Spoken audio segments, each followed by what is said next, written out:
तीसरी पंक्ति का विकल्प काफ़ी लोकप्रिय हो रहा है अगर गाड़ियों की बात की जाए, खास करके प्रीमियम सेगमेंट में। कॉम्पैक्ट एसयूवी के बाद में जिस सेगमेंट पे एक और ग्रोथ दिख रही है वो ये है जहां पर आप एमपीवी सेगमेंट में कुछ तलाश रहे होते हैं जहां पर तीसरे रो में भी आप बैठ सकें। तो अभी बाजार में एल्काजार मिल जाती है आपको, साथ ही आपको एक्सयूवी 700 तीन पंक्ति के साथ मिल जाती है और सफारी मिल जाती है। इसी बीच में एक और अपना दावा पेश करने आई है, वो है किया की कैरेंस मेरे साथ में है और ये इसका डीसीटी है, 6 स्पीड डीसीटी 1.4। इसमें आपको पेट्रोल इंजन मिल जाता है। तो मैं क्या करने वाला हूं, अपना पहला अनुभव साझा करने जा रहा हूं इस गाड़ी के साथ जो मैंने जिया है। परफॉर्मेंस में कैसी है, दिख कैसी रही, ऑलरेडी एक वॉक अराउंड वीडियो किया हुआ है। इस वीडियो में जो आपको देखने को नहीं मिलेगा, तो इंटीरियर में बैठकर मैं कंफर्ट नहीं समझाने वाला हूं, कंफर्ट पर एक डेडिकेटेड वीडियो बनाया है, उसे देखकर जाइए। तो चलिए शुरू करते हैं और आपको बताते हैं वो सब कुछ जो जानना चाहते हैं आप किया कैरेंस के बारे में। तो परफॉर्मेंस की चर्चा शुरू करने से पहले आपको दिखा देते हैं कुछ वो चीजें जो मुझे पसंद आई हैं इस किया में।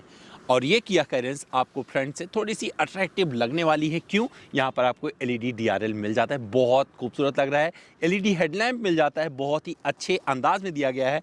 और यहाँ पर एक फॉग लैम्प का काम करता हुआ ये पूरा अंदाज जो मिलने वाला है, ये आपको कहीं से निराश नहीं करने वाला है।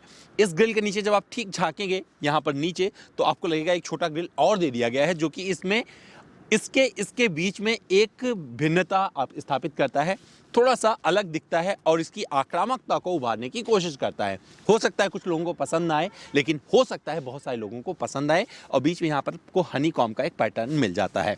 ये आपको पूरा का पूरा ये सिल्वर से घिरा हुआ ये अंदाज मिलेगा, ये भी अच्छा लगेगा। और यहाँ पर 1 2 3 4 फ्रंट पार्किंग सेंसर मिल जाते हैं और ये कुल मिलाकर इसे एक अपीलिंग लुक देता है। अब अगर आप मुझसे पूछेंगे कि भैया एल्काजार और इसमें डिफरेंस क्या है, तो ये डिफरेंस कुछ नहीं है, लेकिन टच एंड फील वाला डिफरेंस जब आप छूओगे तो पता चल जाएगा। और आपको जो प्रीमियमनेस ढूंढने की कोशिश करोगे ना, आपको किया की कैरेंस में आपको यहाँ पर ये वाला अंदाज जो है ये ज़्यादा प्रीमियम लगने वाला है। और ये जो चमक आपको दिख रही है इस गाड़ी की अपील करने वाली है लाइट के साथ में। तो अगर रात में आप देखेंगे तो वहाँ पर भी अच्छी लगेगी, दिन में अगर खड़ा करके मेरी जैसी जगह पर आप बैठे होंगे ना, तो वहाँ पर आपको बहुत मज़ेदार लगने वाली है। जब आप कोई ऊंचाई चढ़ रहे होंगे, खास करके पहाड़ी नुमा होगा या ऑफ रोडिंग टाइप का कुछ पैच मिलेगा, तो वहाँ पर ये बहुत अच्छा स्पेस दिया गया है। तो ये एंगल बोलते हैं डिपार्चर एंगल, ये बहुत अच्छा है और जब आप ड्राइव कर रहे होंगे तो इसे फील कर पाएंगे। रियर लुक की बात करें तो प्रोमिनेंट डिजाइन में मुझे एक्सयूवी 700 बहुत अच्छी लगी थी और ये किया कैरेंस रियर से बहुत पसंद आती है। तो ये वाला अंदाज जो आपको मिलने वाला है, यहाँ पर जो टेल लैंप मिल रहा है पूरा एलईडी है और ये बहुत खूबसूरती के साथ आपकी आंखों में बसता है। और ये बात मेरी आपको समझ में आएगी जब आप इसे एक्सपीरियंस करोगे। मैं चाहता हूँ कि पहले आप डीलरशिप पर जाकर एक्सपीरियंस करें, फिर कोई परसेप्शन बनाए इस गाड़ी के बारे में। मैं अपनी बात यहाँ पर स्थापित कर रहा हूँ। किया का बढ़िया लोगो यहाँ मिलेगा, 7 डीसीटी है यहाँ दिख जाएगा, कैरेंस की बैजिंग यहाँ पर मिल जाएगी और शार्क फिन एंटीना वहाँ पर आपको बहुत अच्छा लगने वाला है। और साथ ही यहाँ पर स्टॉप माउंट लैंप दिया गया है, ये भी बहुत अच्छे अंदाज में आपको दूर से ही दिख जाएगा और ये भी आपको एक्सपीरियंस ही करना पड़ेगा। साथ ही यहाँ पर डिफॉगर मिल जाता है, रियर वाइपर मिल जाता है, तो खूबसूरती इसमें आपको समाई मिलेगी हर जगह। और जब आप नीचे की तरफ झाँकेंगे तो रियर बम्पर पर यह अंदाज आपको बहुत अलग लगने वाला है इस गाड़ी का। यहाँ पर आपको 1 2 3 4 पार्किंग सेंसर मिल जाते हैं, तो ये बहुत अच्छी चीज़ है। और अगर आप झांक के देखना चाहते हैं इसका साइलेंसर, तो आपको झुकना पड़ेगा क्योंकि एग्जॉस्ट कहाँ है उस साइड में आपको दिखेगा, लेकिन आपको ऐसे झांक कर देखना पड़ेगा। और यहीं पर आपको स्पेयर व्हील भी मिलता है। तो ये सारी चीज़ें हैं जो इसमें आपको अच्छी लगने वाली हैं। और अब यहीं पर मैं ओपन करके दिखा देता हूँ इसका बूट। जब इसके बूट को आप एक्सेस करेंगे तो यहाँ पर आप छोटे मोटे सामान रख सकते हैं। देखिए मैंने बहुत कुछ यहाँ पर रखा हुआ है। तो ये अगर इस तरीके के आपके पास बैग वगैरह हैं तो आप 2 बैग आराम से, अगर तीसरी रो ऑन है तब भी आप यहाँ पर जमा सकते हैं। मैंने यहाँ पर बैग रखा हुआ है, तो ऑलरेडी आप इन चीज़ों को देख के अंदाज़ा लगा लेंगे कि अगर तीसरी रो ऑन रहेगी तो आपको दिख जाएगा मेरे इस फुटेज में कि किस तरीके से आप इसमें सामान को व्यवस्थित कर सकते हैं। तो दोस्तों अब साइड प्रोफाइल की भी चर्चा कर लेते हैं और आपको बढ़िया ग्राउंड क्लियरेंस मिल जाता है। और साथ में जो आपको चीज़ें अच्छी लगने वाली हैं, साइड से आपको ये पैटर्न बहुत अच्छा जमने वाला है जो क्लैडिंग पर ये दिया गया है। और ये चारों तरफ आपको परिक्रमा लगाती हुई नजर आएगी। क्लैडिंग कई सारे रंगों में कैरेंस आती है, आपको ऑलरेडी दिख जाएगा यहाँ पर। और यहाँ पर आपको ORBM पर टर्न इंडिकेटर मिल जाते हैं। और चाबी अगर आपके पास है तो क्या हो सकता है वो दिखा देता हूँ। तो जैसे आप इसे बंद करेंगे तो अपने आप बंद हो जाएंगे और जब मैं गाड़ी को खोलूँगा तो ये खुल जाते हैं। और यहाँ पर आपको दरवाजे पर रिक्वेस्ट सेंसर मिल जाता है, तो अगर आपके जेब में चाबी है और गाड़ी के पास पहुंचेंगे तो अपने आप ही ये खुल जाती है। तो अच्छी चीज़ ये है। और साथ में यहाँ पर रिक्वेस्ट सेंसर दिया गया है, अगर नहीं खुल रहा है तो यहाँ से आप करके इसे एक्सेस कर सकते हैं। दरवाजे को ठक अच्छी लगने वाली है। विंडो एरिया काफ़ी बड़ा मिल जाता है और यहाँ पर ये आपको सिल्वर लाइनिंग बहुत अच्छी लगने वाली है और ऊपर आपको सिल्वर रूफ रेल मिल जाता है जो कि बहुत ही खूबसूरत बन पड़ा है इस गाड़ी में। तो चीज़ें ऐसी हैं जो आपको साइड से भी डिसअपॉइंट नहीं करती हैं। और अगर टायर प्रोफाइल की बात करेंगे तो आपको बता दूं जिसमें टायर लगाए गए हैं वंडरर के टायर हैं। इसके पहले भी आपने सेल्टॉस वगैरह में देखा था।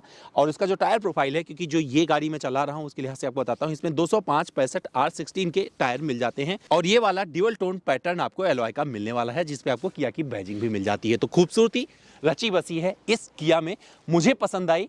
और फर्स्ट इंप्रेशन में मैं यही बता सकता हूं कि कई सारी चीज़ें इसमें हैं जो मुझे बहुत अच्छी लग रही हैं इस किया कैरेंस में। आइए अब आपको दिखा देता हूं इस गाड़ी का इंजन। और ये पेट्रोल इंजन है, पहले ही जिक्र किया था।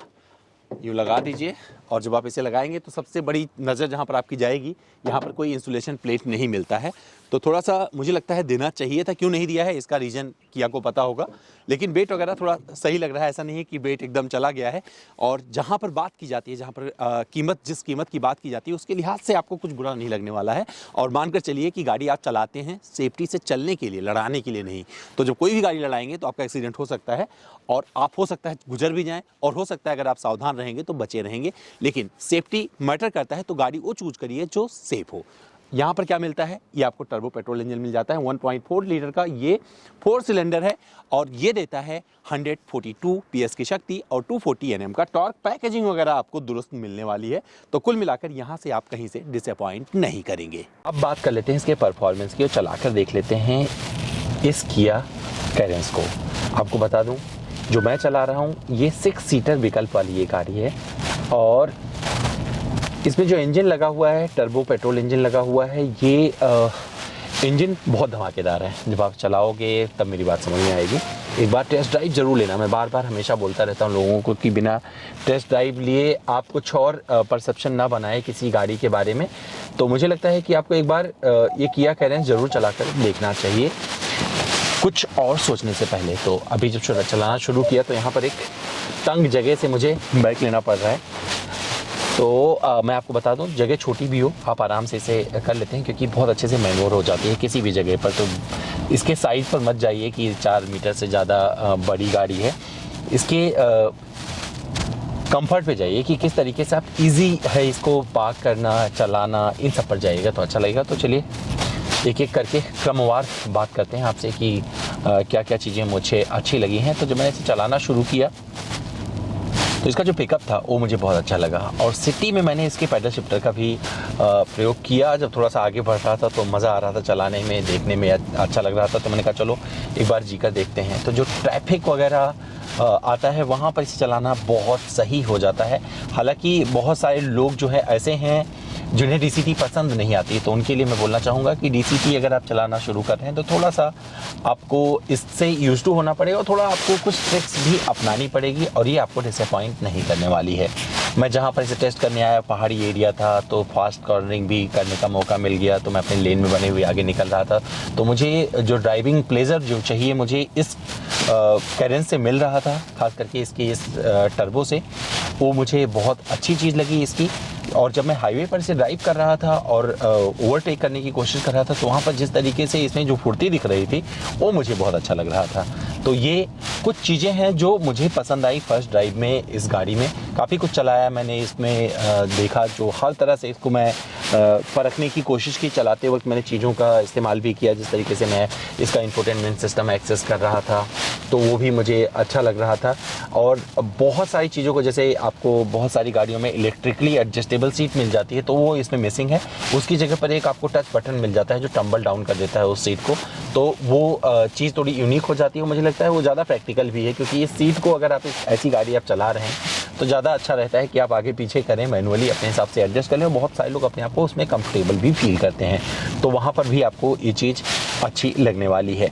जब उबड़ खाबड़ गड्ढे आते हैं तो सबसे ज़्यादा पॉइंट यहीं पर आता है कि भैया क्योंकि आप बड़ी गाड़ी चला रहे हो जिसमें इतने सारे लोग बैठ सकते हैं, करीबन 6 लोगों को आप बिठा रहे हो, तो उनका कंफर्ट भी मायने रखता है।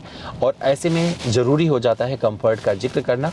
और जब आप उबड़ खाबड़ गड्ढे से निकल रहे होते हैं या फिर सडन कोई स्पीड ब्रेकर आता है तो वहाँ पर इसका जो सस्पेंशन का ट्यूनिंग था वो मुझे बहुत अच्छा लगा। वहाँ पर मुझे कोई दिक्कत नहीं हुई, वो बड़े आराम से पीठ को दर्द दिए बगैर निकल गई। लेकिन अगर आप फटाक से कोई ऐसा सीधा स्पीड ब्रेकर है जैसे कि आजकल अपने देश में बने होते हैं, मुझे लगता है वहाँ पर तकलीफ़ हो सकती है। लेकिन अगर थोड़ा सा आप नरमी बरतेंगे तो ये गाड़ी आराम से वहाँ से निकाल देगी और आपको फंसना नहीं पड़ेगा। पहाड़ पर भी अच्छे से चल रही है, चढ़ रही है, और वहाँ पर भी ये आपको खुशी देने वाली है। और ये टर्बो चला रहा हूँ तो टर्बो मुझे बहुत सारी अच्छी चीज़ें बोल सकता हूँ और इसके फेवर में जाता है। अगर थर्ड रो के कंफर्ट की बात करें तो वहाँ पर बच्चे ज़्यादा कंफर्टेबल अपने आप को महसूस करेंगे, लेकिन मैंने देखा कि अगर मुझे बैठना पड़े तो शायद मैं बैठ कर ट्रैवल कर लूँगा, थोड़ा मोड़ा, ज़्यादा दिक्कत नहीं होगी। टच एंड फील बहुत अच्छा है, तो थोड़ा सा डिज़ाइन आपको यूनिक मिलने वाला है आगे से। हालांकि इसके हेडलैम्प की विजिबिलिटी कैसी होगी वो कभी रात में जब ड्राइव करेंगे तो पता चलेगा एग्जैक्टली। लेकिन टायर मॉनिटरिंग सिस्टम दे दिया गया, जैसे मेरे अभी आगे वाले टायर में हवा कम है तो मुझे यहाँ पर दिख रहा है, तो ये भी बहुत अच्छी चीज़ें हैं जो मुझे अच्छी लगी हैं। स्टीयरिंग व्हील को आप एडजस्ट कर सकते हैं अपने हिसाब से, टिल्ट और टेलीस्कोपिक की सुविधा दे दी गई है, तो वो बहुत अच्छी चीज़ है, क्योंकि गाड़ियों में जब ऐसे प्रीमियम सेगमेंट की तरफ बढ़ते हैं ये सब मिलती हैं चीज़ें तो अच्छी लगती हैं। एसी वेंट का जो पोजीशन है वो बहुत अच्छा है, और यूटिलिटी के लिहाज से इसमें आपको इतनी सारी जगह मिल जाती है जहाँ पर आप बहुत सारा सामान आप रख के आराम से अपनी यात्रा पूरी कर सकते हैं और कमी महसूस नहीं होगी। ये नहीं लगेगा कि भैया ये चीज़ अगर यहाँ दी होती तो अच्छा रहता। छोटी छोटी चीज़ों का यहाँ पर ध्यान दिया गया है, तो ये फीचर वाइज भी आपको अच्छी लगने वाली है। कनेक्टेड फीचर्स दिए गए हैं इसमें, किया कनेक्ट मिल जाता है। बहुत सारे ऐसे फीचर्स आते हैं जिन्हें हम ज़िंदगी भर इस्तेमाल नहीं करते हैं, लेकिन अब इस गाड़ी कनेक्टेड है तो इसमें आप घर बैठे बहुत सारी चीज़ें एक्सेस कर सकते हैं। कभी मौका मिलेगा तो उस पर अलग से वीडियो बनाया जाएगा, लेकिन ड्राइव में बहुत ज़्यादा उसकी ज़रूरत नहीं है उसे एक्सप्लेन करने की। वेंटिलेटेड सीट मिल जाती है, हालाँकि गर्मियों में काम आएगी, ठंड में कोई मतलब नहीं बनता है क्योंकि गर्म नहीं करती है, बट दिया हुआ है, ये फीचर अच्छा है। साथ ही मैं यहाँ चलाते चलाते अपना पार्किंग का बटन दबा के यहाँ पर रियर व्यू भी देख लेता हूँ कि भैया कोई गाड़ी आ रही है, क्या हो रहा है, तो भी अच्छा लगता है। तो ये कुछ चीज़ें इसमें बड़ी प्रैक्टिकल हैं। और एक अच्छी बात जो इस गाड़ी की लगी है, ड्राइविंग मोड दे दिए गए हैं, तो आपको जो ड्राइविंग मोड चाहिए और इस हर ड्राइविंग मोड में अलग तरीके से परफॉर्म करती है, ये भी आपको ये चीज़ अच्छी लगने वाली। तो जो ड्राइविंग मोड मिलते हैं यहाँ पर जब आप सेलेक्ट करते हैं तो आपको इको, नॉर्मल, स्पोर्ट मोड मिल जाता है। तो अगर आपको स्पोर्ट मोड नहीं चाहिए, नॉर्मली आपको ज़्यादा माइलेज हासिल करना है, चाह रहे हैं कि सिटी में अच्छे से आपको माइलेज मिले, तो आप इको पे आप चले जाइए, कोई इशू नहीं है। अगर थोड़ा सा आपको थोड़ा फन ज़्यादा चाहिए तो आप नॉर्मल में चलाइएगा, वहाँ पर ये इसका कैरेक्टर बदल जाता है। ये मुझे चीज़ें अच्छी लग रही हैं। नॉर्मल में थोड़ा सा ये और ज़्यादा परफॉर्म करने लगती है, और जब आप स्पोर्ट मोड की तरफ जाते हैं तो वहाँ पर ये बदल जाता है इसका नेचर पूरी तरीके से, मतलब ये तैयार हो जाती है कि भैया उड़ा लो इसे। तो ये सब कुछ इस गाड़ी में एक ड्राइविंग प्लेजर के साथ में जो कंफर्ट भरा गया है वो इस किया कैरेंस का आपको पसंद आने वाला है। सस्पेंशन सेटअप पहले ही बता दिया, बहुत अच्छा बैलेंस है, कोई दिक्कत नहीं होगी। आप कहीं से भी निकल रहे हैं और ग्राउंड क्लियरेंस भी आपको परफेक्ट इस गाड़ी का मिल जाता है। तो कुल मिलाकर ओवरऑल जो एक्सपीरियंस था मेरा चलाते हुए, उसमें मैं इसको, अगर मुझसे कोई पूछेगा क्या खरीदना चाहिए नहीं खरीदना चाहिए, तो मुझे लगता है अब आपके पास विकल्प है। अब आपको पास चुनने के लिए बहुत सारे मौके मिल जाएंगे। अब आप अपनी प्रायोरिटीज़ बनाइए, प्रायोरिटीज़ के लिहाज से देखिए कि आपकी प्रायोरिटी में कौन सी गाड़ी फिर बैठती है, और किया कि ये कैरेंस आपको डिसअपॉइंट नहीं करेगी। अगर आप मेरे नज़रिए से देखेंगे, आपका नज़रिया क्या होगा वो आपको बनाना पड़ेगा। तो मैं फिर बोलूँगा, एक बार जाइए, टेस्ट ड्राइव लीजिए, फिर डिसाइड कीजिए कि आपको ये खरीदना है या फिर कुछ और खरीदना है। साथ में एक चीज़ और ऐड करता चलूँ, ब्रेकिंग बाइट्स के अच्छे मिले, चारों पहियों पर आपको डिस्क मिल जाते हैं, और ये ब्रेकिंग बाइट्स बहुत ही लाजवाब है। एक चीज़ मिस करने वाले हो वो क्या है, पैनोरामिक सनरूफ नहीं दिया गया है। छोटा सनरूफ मिलता है, लेकिन मुझे सनरूफ का कोई महत्व समझ नहीं आता इंडिया में, बट ठीक है, जिसको चाहिए, अगर पैनोरामिक चाहिए तो आपको सेगमेंट कंपनी बदलनी पड़ेगी, दूसरी गाड़ी देखनी पड़ेगी। अवेलेबल है, ऐसा नहीं है कि नहीं मिलेगी, लेकिन मुझे नहीं लगता कि उसके लिए आपको इसको छोड़ना चाहिए। तो इसमें आपको जो मिल रहा है, छोटा सा सनरूफ है, परफेक्ट है इस लिहाज से। तो चीज़ें ये वो हैं जो प्रैक्टिकल हैं, ये वो हैं जो इसमें आपको पसंद आने वाली हैं। एयर प्यूरीफायर दिया गया है इसमें, जो आपके केबिन की हवा तो पूरी तरीके से शुद्ध रखता है। तो ये छोटी छोटी चीज़ों का ध्यान रखिए, इस कैरेंस को कंफर्टेबल भी बनाया गया है।